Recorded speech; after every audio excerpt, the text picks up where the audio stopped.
Kira is forced to resign. What do you want me to do, Odo? Fight for what you want! Now she's a pawn in a rebel plot. How can you betray your own government? We are all patriots, Commander. But who's really behind this devious plan? Where would the Circle be getting so many weapons? What will the Federation do?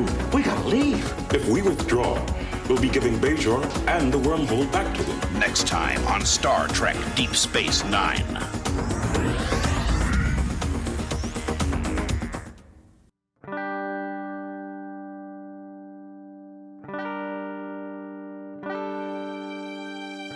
There's a bigger issue here. Just because a group of people belong to the Federation, it does not mean that they are saints. The trouble is Earth. On Earth, there is no poverty, no crime, no war. You look out the window of Starfleet headquarters and you see paradise. Well, it's easy to be a saint in paradise. Out there, all the problems haven't been solved yet. Out there are no saints, just people. Angry, scared, determined people who are going to do whatever it takes to survive.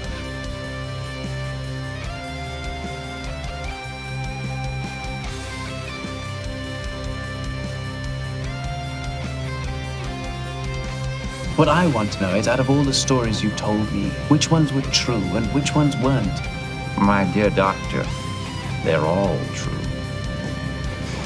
Even the lies? Especially the lies. On behalf of the Bajoran government And the Promenade Merchants Association. I officially welcome you to Deep Space Nine. Hello, everyone out there in podcast land. Welcome to Especially the Lies, a Deep Space Nine podcast, a part of the Front Row Network in NPR, Illinois, and the number 3 TV review podcast in Austria. Hey. Okay. The hills are alive with the sound of us, apparently. We're here today to talk about episode 2 of season 2 and also the second episode of a trilogy of episodes, The Circle.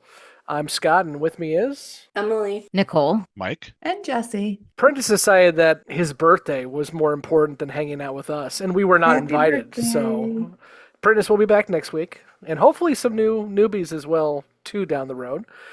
And for those of you who found out that we weren't available on Spotify for a couple days, fuck Spotify. Have a nice day. We're back, though, so still, to hell with Spotify. To be fair, it wasn't a couple days because I listened to it yesterday morning. It was like 12 hours of hell. Yeah. I had to talk to AI robots and stuff. It was great. But we're back. Yay. Yay. Before we get started, a reminder to like, subscribe, follow on either our audio podcast or on our YouTube podcast. Their links are down below for each one. And we are on all of the social medias, Facebook, Instagram, Blue Sky, Twitter, whatever other ones are out there. We're on them. And if you want to join our Patreon, you can get access to our Discord, which has both a spoiler section and a general conversation section. So if you want to talk spoilers with the old bees, you can do it over there. And a special thanks to our producers who are listed down below, who provide the largest donation every single month to our Patreon. It does help me pay for all the editing, so I appreciate it very, very much so. We're going to dive into The Circle, guys, and I think Mike has a very brief synopsis for us. Well, that's good, because mine's also going to be very, very small. That's what she said. I'm sorry for your wife. Yeah, you know how it is. You got to come in from angles, you know? Oh, my. You have a tongue in hands. It's fine. Jesus Christ. See, Prentice leaves for one night and everything goes off the fucking rails because he's not here to class the joint up. Happy birthday, Prentice. This is gonna be rough. I'm gonna try and pad this a little bit because this is like the middle episode in a trilogy, which is, you know, not generally the most exciting. So here we go. Kira, finding herself on unemployment suddenly, decides to go on an Eat, Pray, Love and gets herself abducted. Cisco and the gang go on a cave mission to rescue her, and the ultimate big bad behind the Circle extremist group is revealed to absolutely nobody's surprise. It's Skeletor. I want to point out that what I gave Mike was Cisco and Odo worked to reveal the real force behind the coup. That's it. So good job, Mike. I'm impressed. There was something about Cardassians funding or putting weapons in the bad people's hands. Because that never happens in real life, ever. No, we'd never fight proxy wars in real life. No, we're good. We're the good guys. Or fund guerrilla groups to topple governments we don't like. How'd that go well for us? Which time? Well, I'm referring to the one that's still trying to kill us. I was just going to say it didn't. You should have just said it doesn't matter because it's bad. All of them were bad. Yes. So we are short and old me, but we've got 3 of us on here, and then we've also got Nicole and Jessi, who are our newbies so far. And we, like I said, we will be adding some new folks here shortly, but let's get their first impressions first. Nicole, first impressions on The Circle. Well, this was kind of a trip, this episode, because it started out, like Mike said, the Eat, Pray, Love was all peaceful, and some weird shit happened in her experience with the orb. And then Cisco comes, I'm going to get you back. Everything's great. Then she gets abducted. I'm like, what the fuck? Then we find out that Sir Dickhead, or I'm sorry, Jaro. Skeletor. Is, the bad guy. And of course, Win is with him, the evil bitch. So it was kind of a wild ride. Like, there was a lot that I feel happened in this episode. And I still feel a little confused and uncertain on what I saw in some parts of it. So I can't wait to talk about it. Me too. As you call Win the bitch, I want to point out that Emily jumped at the opportunity to make herself win on our character thing. I mean, Well, Emily's not a bitch. Well, I'm just saying we she can was talk about the similarities another day. she was very excited that she wanted to be Vedic Win. So there you go. Strictly in an Alanis Morissette kind of way. Yes, very ironic. Don't you think? I was thinking, I'm a bitch, I'm a lover. I'm going to get us taken off Spotify again. Yeah, don't do that. Damn it, we just got back. And that was Meredith Brooks, by the way. Yeah, that was not Alanis Morissette at all. What? Come on, Mike, get it together. She's right. That was a one-hit wonder. That was 100. No, not dude, Meredith Brooks. It was whatever. Bitch. I'm dropping off the podcast to go prove that I'm right about this. Well, you can prove you're wrong, so have fun with that. Jessi, while Mike is going to try to mansplain us, go ahead and tell us your first impressions. That isn't okay. Go ahead, Mike. I'll give you. Nope. Okay. Okay. God damn it. Okay, so back on track. I'm a bitch. Okay. I'm a child. I'm a mother. You know who actually has ADHD is me, because instead of going to YouTube Music and typing in Alanis Morissette or whatever the fuck you said a minute ago, I typed in Rupert Holmes for no apparent reason. I don't know. It just popped in there. Well, we were discussing earlier about how we all have autism. So anyway. Holy shit. Okay. I'm broken. I'm sorry. Yeah, that reminds me of the one time I was talking about my therapist and I was like, I need to call my lawyer. And like, I don't have a lawyer. I don't know what the fuck, why that even came out of my mouth. So this episode, let's start over. It was fine. I've watched it like 100 fucking times because we were supposed to do this like 1,000 times over the last couple weeks. The first time I watched it, it was fine. I really enjoy the part with everybody in Kira's house, whatever it is. That warmed my heart a little bit because you could just tell how much they all enjoyed being there together. It was really cool. The second time I watched it, I thought I had already done the podcast for the second one. So I started to watch the third one and I was like, hold please, I don't know what's fucking happening. Why do I feel like we haven't talked about this? So then I went back and watched the second one again, and then I watched it again today. I'm done watching this one. So that's about all I've got to say about that. Hey, there are worser episodes that you can watch 3 times in a row. So if you could never say worser again, that would be excellent. I fucking hate that word. There are more worse episodes. It ranks right up there with irregardless. Oh my God. How about moist? Oh, don't say Moist that, please. No, Grammar that bothers police. me. Yeah. Bother me, but irregardless pisses me off. Now hold on. What if you say it like this? Irregardless. No, it's regardless. That's what literally what regardless means is irregardless. Your Honor, irregardless of the evidence. Yeah, Anna, regardless. Jessi, I'm pretty sure we've had this conversation before, but I gotta know, are you an Oxford comma girl or not? Absolutely. Hell Good. yeah. Okay. Comma, We can still be friends. We can still be friends. My boss is not a comma person, and it pisses me off because I am not fucking taking those commas out. I don't care what you say. Okay, what kind of gaslighting shit is this? You type in irregardless and it comes up the definition is regardless. Are they synonymous? What I fucking say. It's literally redundant. irregardless timeout. This is my thing. When an educated person says irregardless, they immediately lose every bit of credibility they ever had with me. Well, it's a legitimate word. No, it's not. Irregardless is not a word. Regardless is a word, but people fuck it up all the time and say irregardless. I'm gonna take the L on the Meredith Brooks thing. Okay. Also, pictures of her back in the day. Oh yeah. She's a baddie. Change the Anyway. Don't change the subject. Irregardless is not a word. I will die on that in hill. the Merriam-Webster dictionary. Because idiots fucking use it all the time. So is fucking YOLO. Well, that's Fuck true. off. It Skibbity is not a probably in there word. too by now. So Yeah.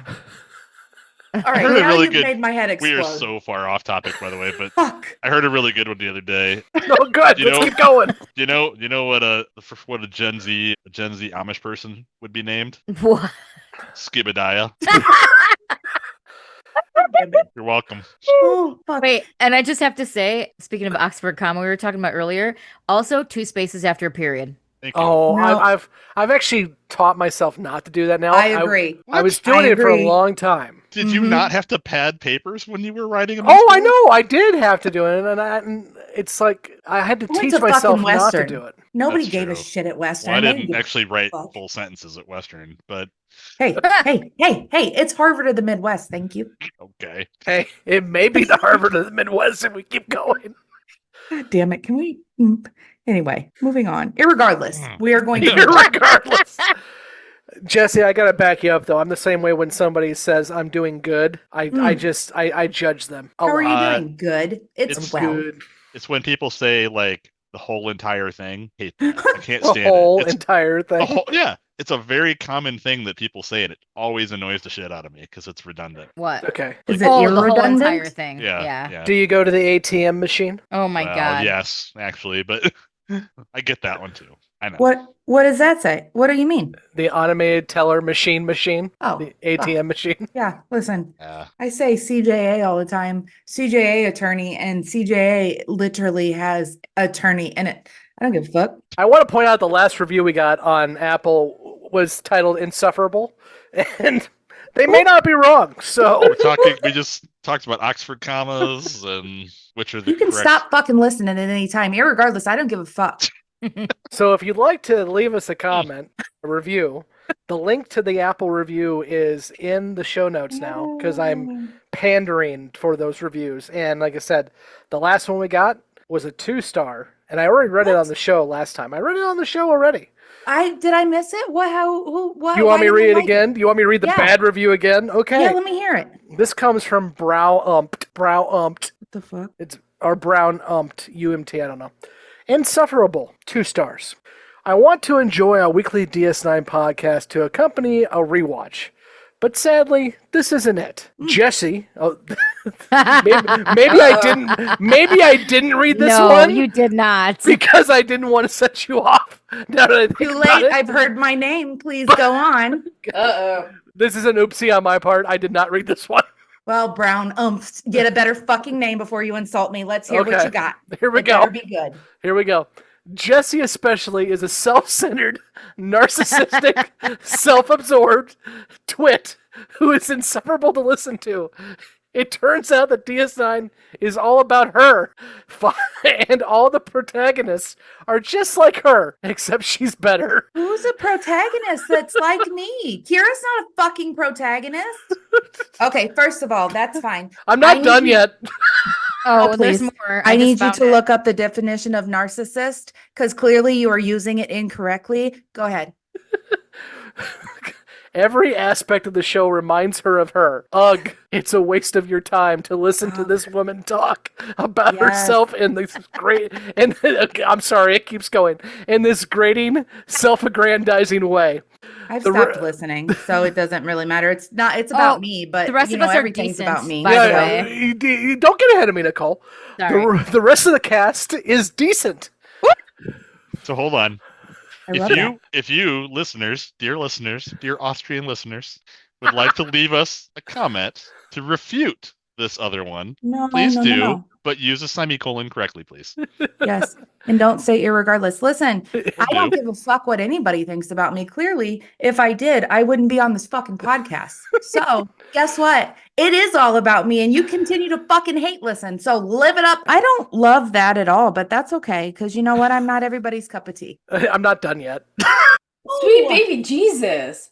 Let me finish sure real quick. As fuck didn't read this before. So. No, I thought I did, but then I realized I probably shouldn't read it, and then I forgot that I had said that to myself. Okay, the rest of the cast is decent. Okay. But there's too much chit-chat and unfunny in-jokes. Well, no funny in-jokes. You have to skip 10 minutes into the episode before they even start talking about DS9. Yep. And they easily get sidetracked. Wait. Ableist.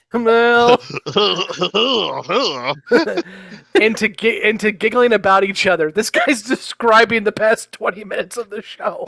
Yeah, pretty much. Too much blather, not enough content. It was this Overall, one. a waste of time. Is he done? That's a lot of words to say something that nobody gives a fuck about. Who uses the word blather? Blather, yeah.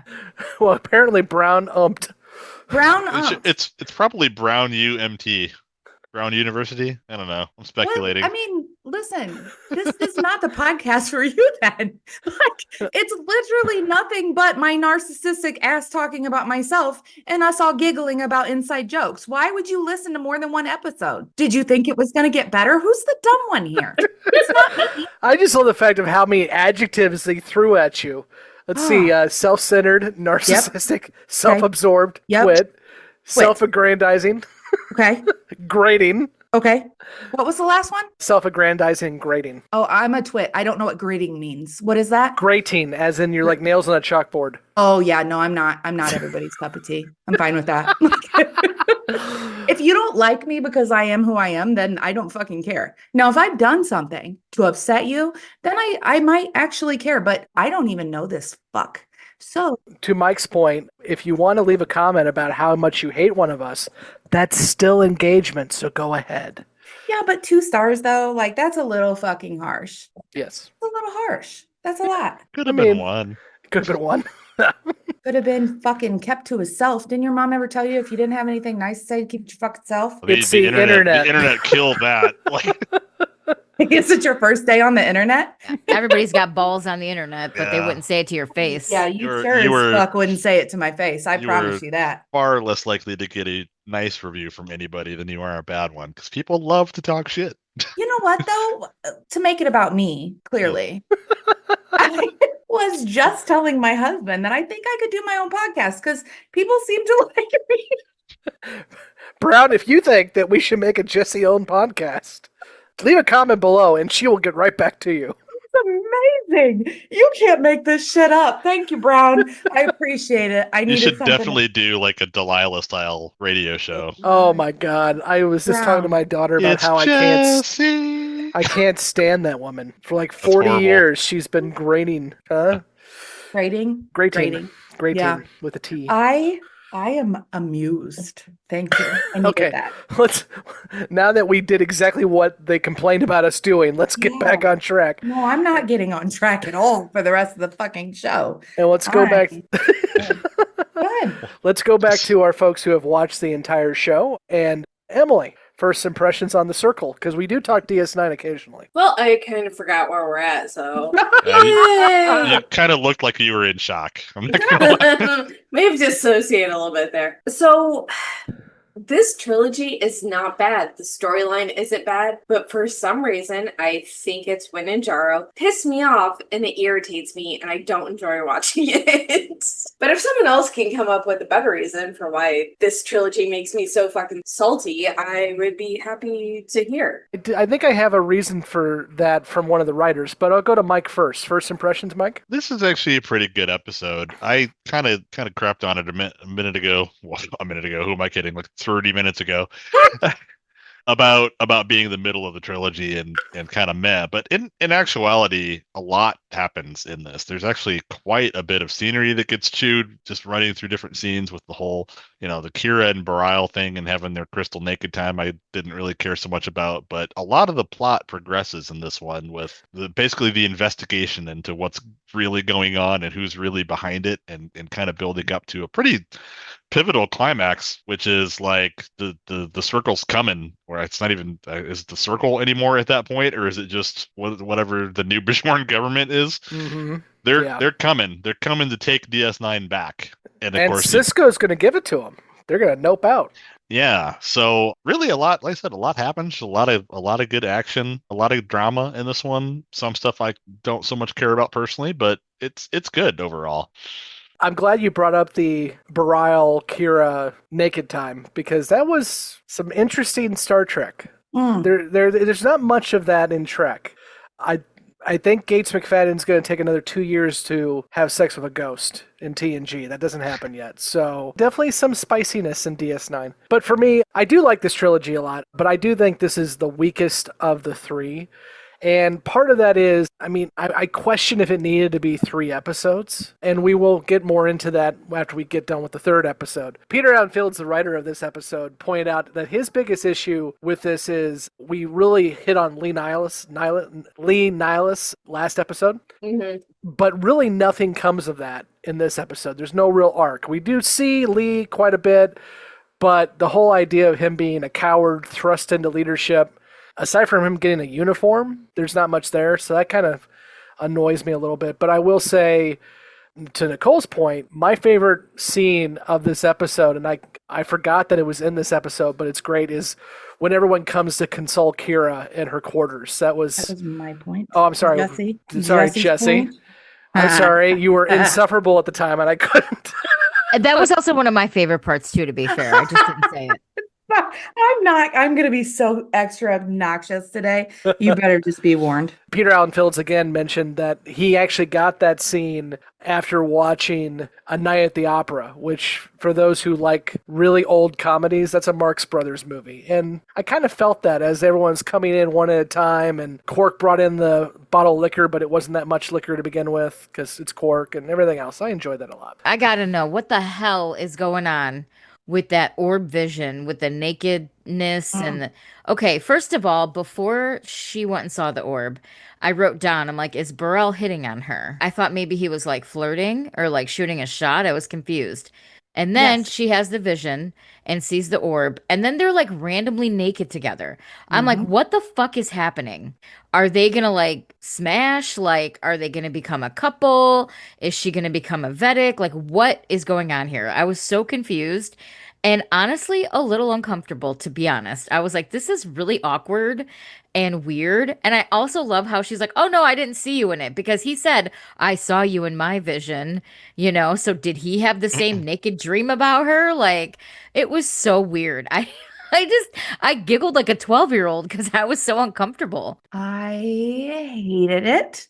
Ryan's gonna call me a fucking prude for this, but I hated every second of it. It was fucking weird and uncomfortable, and that guy is a creep fucking to the 10th power. I don't like him at all. You're all welcome. So are you a Win fan instead? No, but I just don't listen. I don't like any of them. They can all fuck off. I'm an Odo fan. I need Odo and her to get together. I don't like Odo gave no fucking inkling that there was going to be a relationship in the future, because when they were in her quarters and dude was hitting on her, Odo was just like, cool, go ahead and hit on my chick. Don't love it, Odo. Step up for your woman. Shit. The one thing that always interests me with the Prophets, and you guys have kind of seen it a little bit already, because this isn't our first vision we've had with the Prophets, is the Bajorans obviously see these guys as their gods. And so when they mingle with the orb, they're getting visions or prophecies. But we know that these are aliens from the wormhole. So I'm interested to see why the aliens are telling Kira and Bareil that they have to have nude sexy time. I'm interested. They're like, yeah, do it. Nude sexy. You guys are so linear. We want to watch. Nicole, you want to. They need to radicalize some pacifists. I don't understand what the point of the vision was. Like, to freak her out, or to Do you know what I mean? I mean, obviously we'll find out eventually, but like, I don't know. I just almost felt like it was like, what's the word I'm looking for? Like, I thought it was going to be a grander vision or something bigger or better. I felt like it was downplayed. You know, it's like, oh, you're naked with this dude. In my mind, I'm thinking she's going to see herself as some great warrior or person of high rank, or like she's so much better than that. I thought it was kind of a generic like downplay of what her future looked like, because obviously she can do way more than just get naked with a dude. Well, I think I'll go off of that and say I mean, I kind of think you're on the right track with it though, but I think it's kind of like flip it the other way around. And like, I think the orb is trying to show Kira that she doesn't have to just be a hammer, that she can be like the architect. That she can get nailed too. Yeah, that's what I was thinking. You walked right into that one, buddy. Wow. No, but I know what you mean though. I get what you're saying. Yeah, I think it's just trying to show her like you're more than like just a soldier. Like you can be a full-blown, well-rounded person with these different things that maybe you don't envision for yourself. You too can screw the Pope. Yeah, I guess that's a good point. I didn't think about that, Mike. So you always make me think. Granted, I'm not one well known for deep thinking. I feel like you can be a soldier and be whatever you want also. I feel like you can be... That's not what I'm saying. You know what I mean. Because she's a woman. She all right, now you're being pedantic too. Now tell us about how it's all about you. No, it's not about me. It's about fucking Kira, you motherfuckers. What do I know? I'm stupid. I think that's the part that pissed me off the most is the twit comment.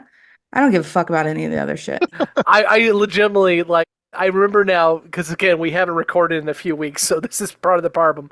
I did show Mike that review, and I was like, do I read this? And Mike's like, no, you don't. Absolutely not. Don't bring me into this. Unless you want to absolutely see Jessi unravel, it's fine. It's fine. It's needed every now and then. It's okay. That's awesome. No, I really do. You know, it's okay. Just be reminded. I find snakes for a living, fuckers. What was that from the outtakes that I found? I have nipples. You want to milk me, motherfucker? Yeah. I let my husband listen to that yesterday, and I forgot that part was in there in the very last part. He's like, wow. Yeah. They were talking about milking people, nipples, snake milkers. I don't know what's happening. Anyway. Every once in a while I find gold. What can I say? I'm locking onto the fact that she said she let her husband watch or listen to that. I allow him outside of the house also sometimes.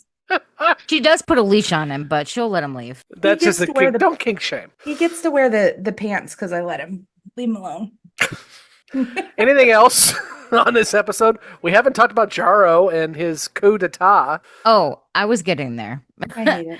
Okay, so when Kira got abducted and she's sitting in that room and that motherfucker came out, I literally yelled at the TV. I was like, I knew it, you stupid bastard. I always had a bad feeling about that guy, but I also thought maybe that was just me being paranoid, but I thought he was like snaky. Like, I didn't like him. I thought there was something weird about him. And then at the end, when he's basically telling Wynn, oh, if you do this with me, we can, you'll be the best Vedic and or whatever the next... What is it called? She's trying to be Kai, Kai, yeah. You'll be the next Kai and this and that. And I just, when they were standing there at the end looking over the land and just like plotting their evil plot, I was like, can a meteor just come and fucking end them right now? Like, I did not like it. And I mean, also, too, the fact that, like, they're getting their weapons, essentially, roundaboutly from the Cardassians. It's like, they're too stupid to realize that they're doing this thing and thinking they're going to be in control, but really, they're just going to fuck themselves and get screwed over by the Cardassians again. So it's like, it's kind of like, I kind of hope karma, like, plays out and they get their asses handed to them in a way. And, like, I don't know. It's interesting to me, in my mind, I'm, like, curious to see what's going to happen in the next episode, because I just don't think, I think they're sinister and I think they have a plan, but I don't know if they're smart enough to carry it out, if that makes sense. Like, I think they're so absorbed with like power and power hungry and what they want. They're not seeing the bigger picture and the outside things that could happen. So I think they're just going to shoot themselves in the foot. And I kind of hope that I'm right about that. The one thing I will say, and I agree with you, that the Jaro stuff is kind of frustrating, but the fact that Frank Langella is playing this character says a lot, and I think he actually adds more gravitas to it. The same thing with Win. The actor playing Win continues to add gravitas to that. Oh shit, what's her name? Louise Fletcher. Thank you. Nurse Ratchet in my mind. Yes, there you go. Yep. No, you're right. And I mean, I've said it before that like, and these are essentially, I'm gonna say guest actors, but you've seen them a couple times now, at least one you've seen before, are all a consistently high caliber in the show. I mean, the guy that played Nallus, even though he really didn't get much to do this episode, which is also one of my major criticisms.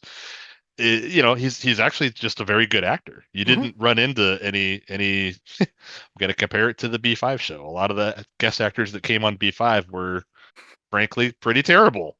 But yeah, Langella's great, and he plays the role of a slimy politician flawlessly in this. Yeah, absolutely. And I think that's part of the since you brought up B5, that's the Star Trek gravitas. I mean, Frank Langella did this without a credit because his kids wanted to be on Star Trek. And so I think you can get more people onto this show. And also it has a bigger budget. That being said, my other complaint about this episode, transition, is we see absolutely nothing of this coup. We hear about it. We hear about the bombings. We hear about the Circle taking over and really pushing back the Bajoran forces, and we hear about the Cardassians providing weapons. We see absolutely none of that, and it's truly just budgetary. They have a certain budget for the entire season. They got to pick and choose where they put that money, and in season 2 they will use their money in other episodes, but it feels like we're missing something in this episode that we just kind of need to add to the narrative. And that might be why it irritates me so much, because the trilogy is about a coup that we never see, really. Yeah, and it's the first 3-parter, so you would think that they would have put a little bit more money into this one. Yeah. And we'll see that throughout. And this is not just DS9. This is something that, not so much now in the streaming era, but when shows had 26 episodes a season, some episodes had to be cheaper than others. And this is one of the cheaper ones. And I think it does lose that a little bit. That being said, I think we'll see some more budget next episode, but I'll leave it at that for that discussion. Anything else you guys want to talk about with the episode in general? So maybe it's just the fact that I watched this a while ago and it took us a long time to record this episode, but I don't actually remember hearing them definitively say what happened with the coup. Did the Circle fully take over? Well, not officially, but Jaro is the Circle, and Jaro is the leader of the provisional government. So it's kind of, I mean, I see it kind of as like the burning of the Reichstag in Germany. Hitler's the chancellor, Jaro's the chancellor, and now he gets to do what he wants. Yeah, he's instigated the situation that's put him into power. I see. And I mean, he's in his next step, as we saw at the end of the episode, is getting the Federation out of here, because he can't have the Federation around stifling his Bajor anymore, which I think it's a really quick part at the end of the episode, and we've already kind of mentioned it a little bit, but I think it's pretty badass that Sisko understands the situation and sees that, okay, how long is it going to take to shut this thing down? I think Sisko is really systematically smart about it. And I also like how he went to go talk to that one Bajoran guy at the beginning. And he's basically he didn't like him or whatever. And what did he say at the end? You could have attacked me from behind, or you could have done something to me or whatever. And Sisko was like, well, I wouldn't do that. He goes, I'll remember that. So I think he made an ally with that guy. And I thought that was a really cool kind of interaction, because really the only Bajoran you really see that kind of human Bajoran connection with is Kira. So now Sisko has gone and seen this guy and impressed him and kind of built a rapport in a way with him. And I really like that scene, because I think it's kind of showing the progress that Sisko is really trying to make with the Bajorans and trying to build that bridge. And it was just a really great example of him being very diplomatic in a way to get that done. Actually, I'm glad you brought that up, because I was going to say that. So the character was just General Krim. So he's a general in the Bajoran military. So he wasn't a nobody. And I wanted to mention that's the actor is Stephen Macht, who is another very good actor that's got quite a few credits under his name. maybe the ones that stand out to me the most were Monster Squad. Yes. and still a great Graveyard. movie, by the way. Monster Squad, yeah, that's debatable. Oh. And Graveyard Wolfman's Shift. got nards, man. Come on. Yes.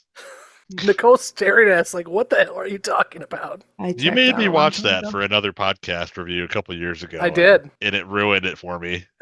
It's got a little problematic stuff at the beginning. If you get past that. That it does. No, but yeah, and like I said, he was in Graveyard Shift, which was a horror movie that is near and dear to me for some strange reason. You watch it on HBO like every 5 minutes? Probably. Yeah. Yeah, but yeah, no, again, another very good actor. We'll probably see him again. Circling up on the Cisco side, haha, circle. I don't want to get into too many details because you guys have only seen one season. But personally, I think of all the Star Trek leaders that we had, Kirk, Picard, Cisco, Archer, and the new folks as well, too. I think Cisco is the most, Nicole, you hit on diplomatic, but also strategic-minded. And I just love the back and forth that he and O'Brien have at the end of the episode. Chief, how long does it take to evacuate Deep Space Nine? I'd say we have all of our people out and away in 3 hours. I mean a complete evacuation. I intend to take all Starfleet instruments, material, in fact, all Federation property of every kind. How quickly can we do that? Sir, that takes days, a week for all I know, but those assault ships will be here in 7 hours. And the last part is, then I guess some of us won't be gone when they get here. I mean, that's just Cisco in a nutshell, and I really appreciate we're starting to see more of that strategic mind, and we'll see a lot more of that. Nicole? Yeah, I mean, obviously, I don't have anything to compare him to as far as other Trek leaders or other Trek people, but I really like Cisco as a character. I like his leadership. I like he's got this calm aura about him. He's got a way of talking to people and in a way that I feel like he can be stern when he needs to be. He can be empathetic when he needs to be. He can be calm. But I also think that's all really strategic, like you said, Scott. I think he knows. It's kind of like being in radio. You have to address your audience in a certain way, right? You have to know who you're talking to and how to address them.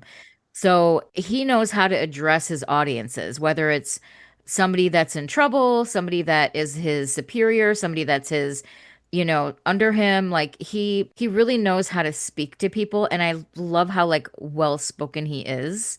So I really like him as a character. I think he's becoming, I mean, I said from the beginning I liked him, but I think he's probably he might end up being one of my favorites by the end of this series. I just really like him. I would add to that real quick, because we're recording this the week of Father's Day.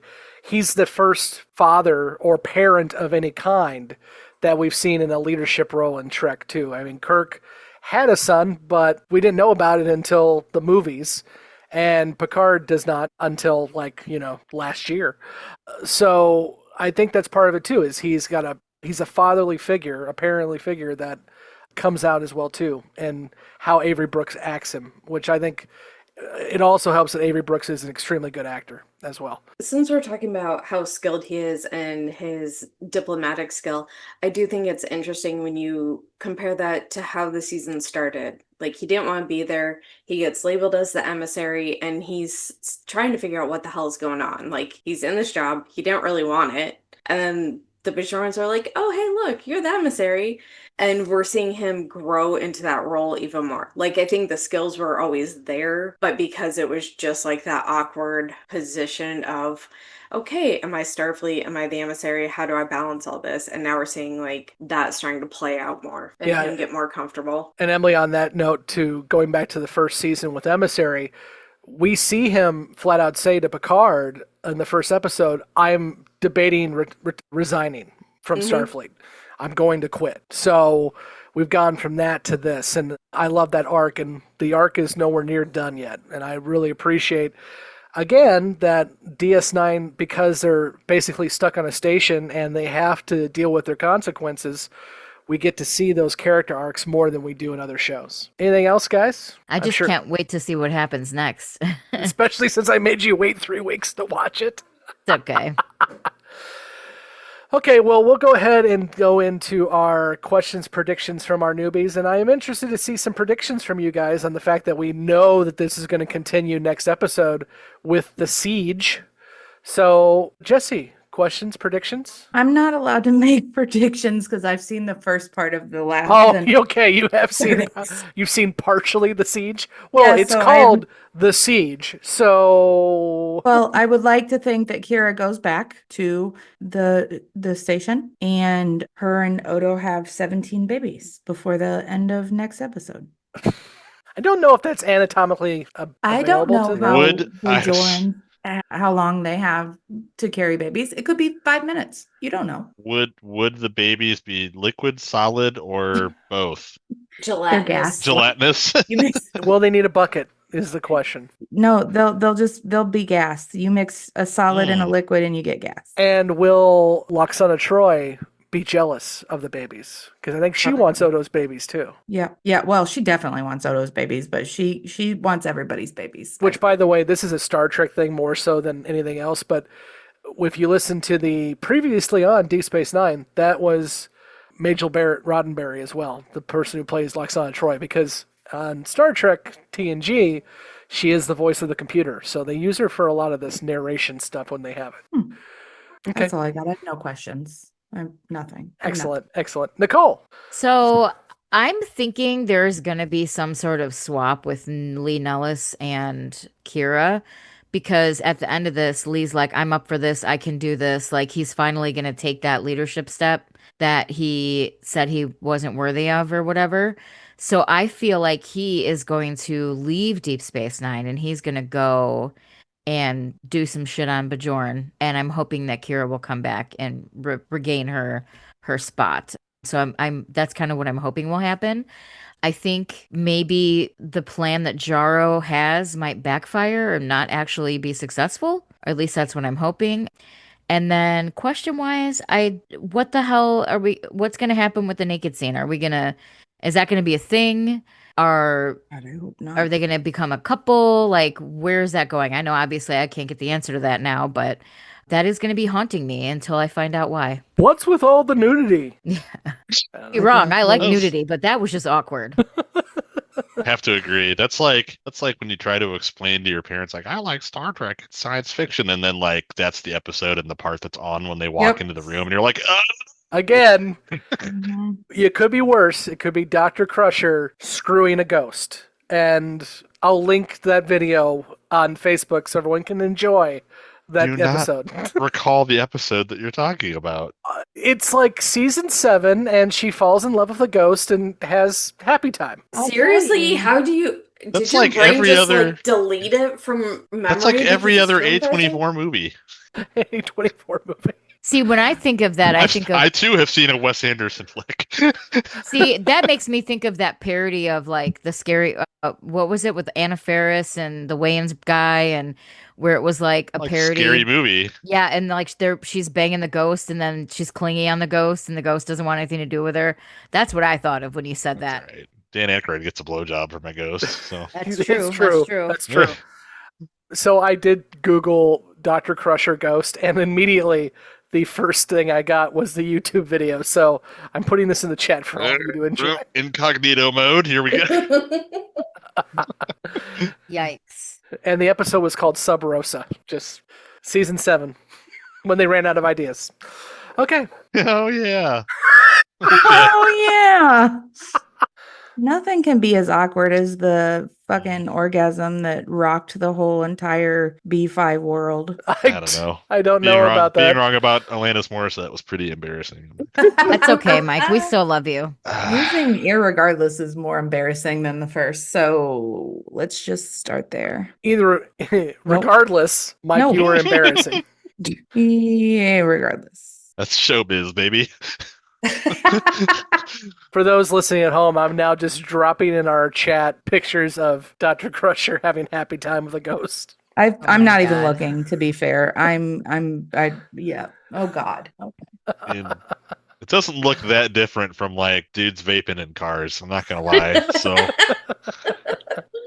what the fuck is happening here? I don't know, but I'm ready God. for bed.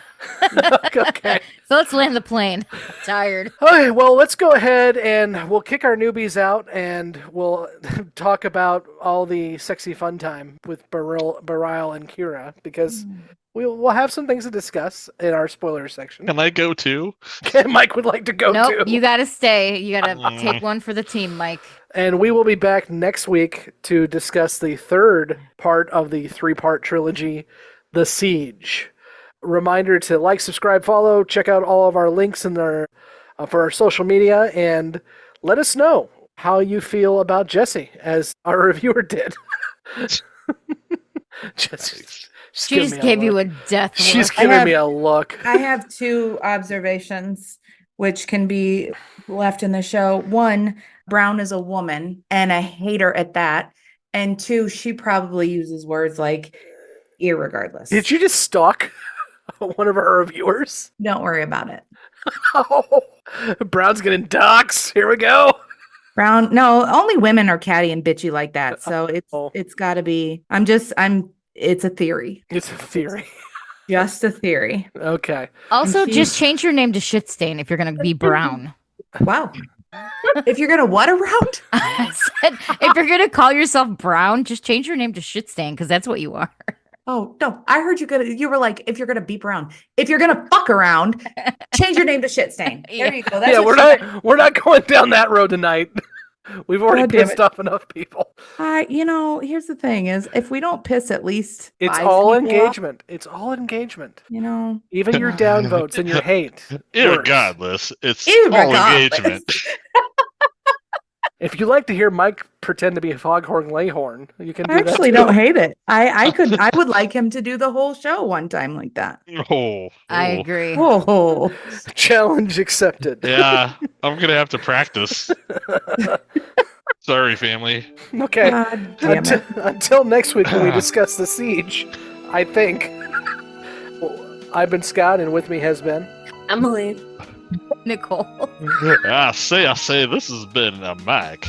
And the Twit. Thank you for listening to Especially the Lies, a Deep Space Nine podcast. You can find all the places to listen to and watch this podcast by searching for Especially the Lies on your podcast app or on YouTube. We want to hear from you, so join the conversation at Facebook, Twitter, and YouTube. Be sure to subscribe and leave a review where you are listening to or watching this podcast. Especially the Lies is not affiliated with, and the podcast has not been prepared, approved, or licensed by Paramount or any other owners of the Star Trek copyright. All clips included in this podcast are the intellectual property of the respective copyright holders. They are included here for purposes of review, and no infringement is intended.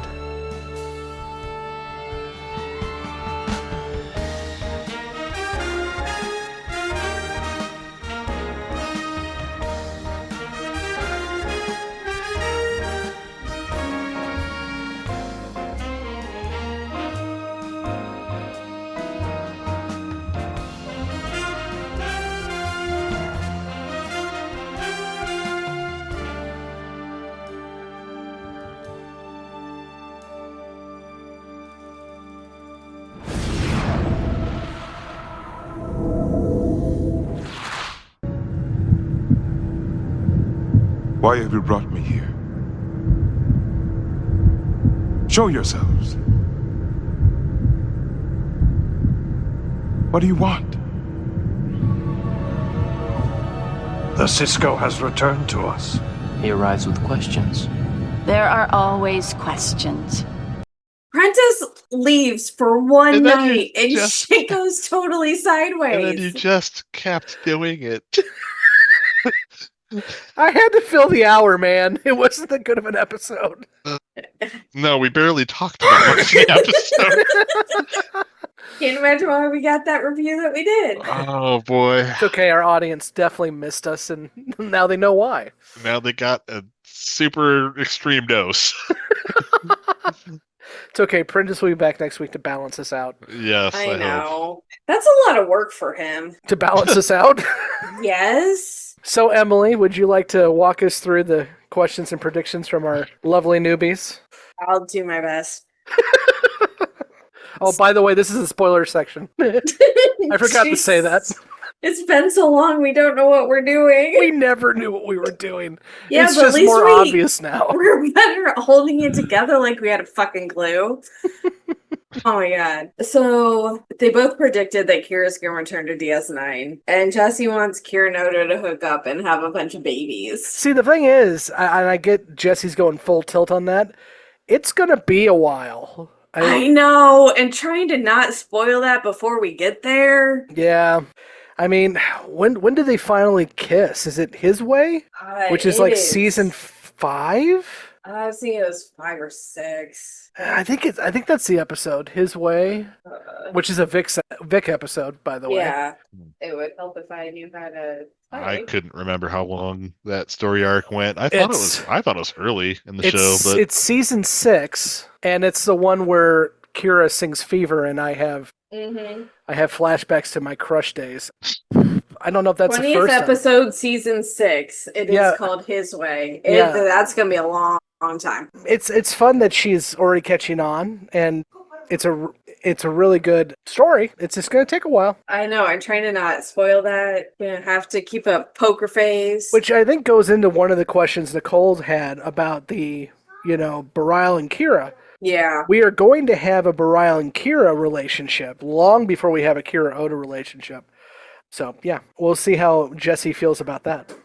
Yeah, I can't say I'm a fan of it, so I don't see that she'll be loving that situation. I kind of hit on this with the other folks on, but it is strange to me that this is the vision that the prophets gave them both, because that usually they don't get into the interpersonal stuff, usually. They're more like playing with time and telling Cisco what to do and all of that. So I get what the writers were trying to do, but it's kind of weird coming from an orb, in my opinion. Yeah.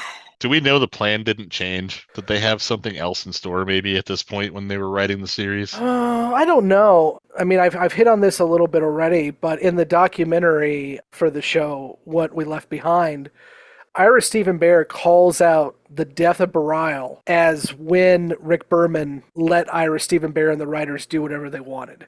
So up until when Bareil dies, Berman has had a hand in everything. But I don't think Berman had like this overarching plan, because that was not what Berman wanted.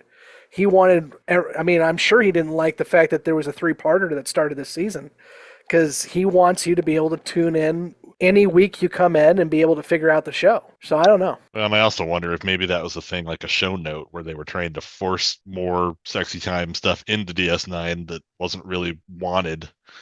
It could be. I haven't seen anything about that, but DS9 never had the numbers that Paramount Golf Western wanted, because they wanted to have another Next Generation. And Next Generation's still on at this point, and the DS9 will never have the numbers that TNG had. So maybe that's a part of it. They're trying to spice it up a little bit. I mean, it could be, because they certainly got, as you said, spicier in the later seasons of TNG as well. Which would have kind of coincided with this. So, although, I will say that Tasha Yar and Data screwed in the second episode of the show. Yeah, that is true. I'm fully anatomically whatever he says. Was it functional? Yes, he says functional. We find out in episode 2 that Data is functional. I'm happy for him. And it gets called out in Star Trek First Contact, because the Borg Queen asks if he's ever had any relationship, and he's like, 7 years, 6 days, or whatever he says, which is absolutely Tasha. Yeah. Okay, now I'm sidetracked as well. So, Emily, anything else from the newbies? Well, Nicole predicts that Jaro's plan will not be successful, which I feel like is a pretty solid prediction, because if they lost Deep Space Nine already, there wouldn't be much of a show for another 5 seasons. You mean the mustache-twirling villain in episode 2 is not going to get what he wants? Oh my god, I gotta give the actor credit, because he just makes me want to punch him in the face.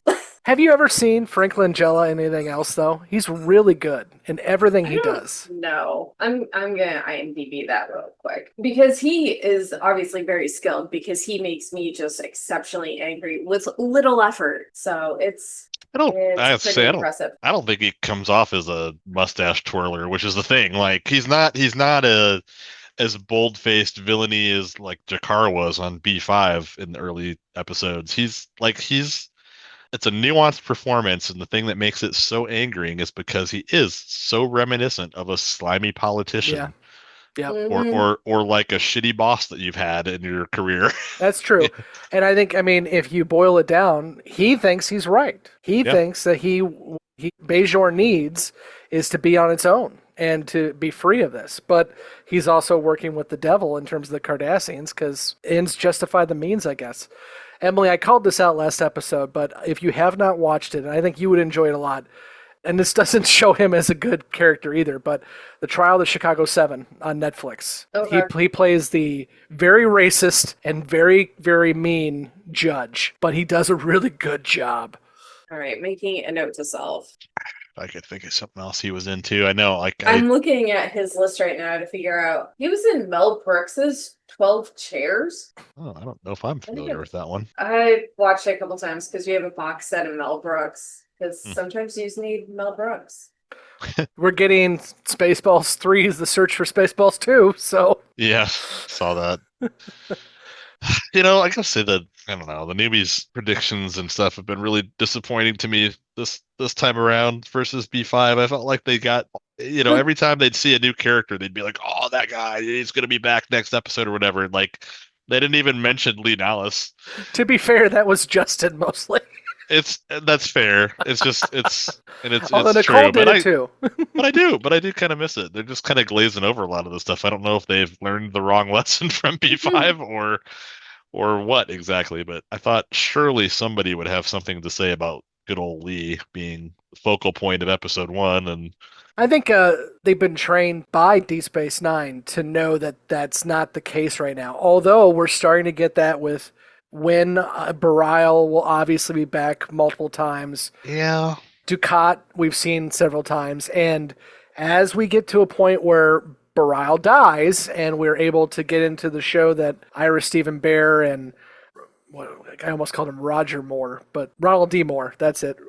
And all of those guys start putting together, then it will be week to week continuation. I know that's what Jessi's looking for. And once they start learning that that's actually happening, I think they'll have those questions more. Even if they don't think Nihilus is going to become a reoccurring character or something, then I would think they would postulate that he's going to die next episode or sacrifice himself or something. You know what I mean? Like, it seems like not a stretch, but you're right. Anyway. You're right. But I think even though Lee Nallis is in some ways central to this whole thing, he still hasn't been shown all that much. Well, and that so was, it's kind of like in B5, some of the side characters that were irrelevant, but like the focus of a whole episode, and you actually saw, I feel like, more of them. Whereas like in this, he's important, but not the focus in many ways. Yeah, they really did brush him aside in this one, which is unfortunate. Yeah. Which is what the writer of the episode, his biggest complaint, and I didn't say this with the newbies on there, but he also complains that goes on with the Siege too, that we never have a full real arc with Lee. We know where he was going. Again, going back to the man who shot Liberty Valance is where he was kind of based off of. And if you've seen that movie, if you haven't, you should. The idea there is that the legend outlives the person, but then the person has to step into the legend. But he never does that part, really. Which is a huge miss on this show's part. I mean, maybe you'd say it's predictable, but don't set it up if you're not going to do it. Yeah. And I wonder, I mean, going back to what you said, Mike, was that a note from the higher-ups saying we don't need a character who's going to be more than 1 or 3 episodes? I don't know. And there's a lot of weird tumultuous stuff that's happened too, because I've already forgotten the guy's actual name. He was the one I called Lieutenant Donut, who was in like 2 episodes and then disappeared without a trace, never to be seen again. Well, I mean, and Lee here is going to die next episode, but I mean, we'll get there because we're going to have Eddington, who comes in just like Lieutenant Donut. And Eddington becomes the antagonist for a season. Yeah. And really pisses off Cisco. I mean, I guess, at least there's a point to him. Yeah. Okay, guys. Anything else you want to discuss? Ramble about? I think we've done enough. Well, unless World War III breaks out, which is potentially... It's on its way. Apparently, possible. oil tankers are on fire. Oh, it's if you hear us on next Thursday, good job. We'll be back here with The Siege, which is an interesting episode to be discussing as we're talking about all of the world issues going on. But yeah, great, fun. Until next week, I've been Scott, and with me has been Emily. Yeah, and Mike. Be sure to like, subscribe, follow, and please, please, please, somebody go on Apple and leave us a review, because I don't want that guy's or girl's Apple review being the one on top. That just, for all of our sanity and making sure Jessi doesn't kill anyone, make sure that you go up there and leave a review for us, please. I appreciate it. Even if you do think we're insufferable, can you make it nice? Yeah, you can make it. You can say whatever you want. Just give it a 5-star. That's all I ask for. Pretty much. I'm only doing the 5-star because Scott told me to. Blah, blah, blah. Hey, that's fine. We'll take it. I'll take it. I'll take it. Well, to all of you and to our Austria friends, see you next week. Auf Wiedersehen. Adieu to you and you and you. Oh, how I missed this. Did you really? A little. How can you be chatting about skin lotion at a time like this? Is this a joke? Did you plan this? Nobody could have planned this. Oh, we're open for business. Come on in. Join the crowd. We gotta leave. Well, I do anyway. You could just turn into a couch.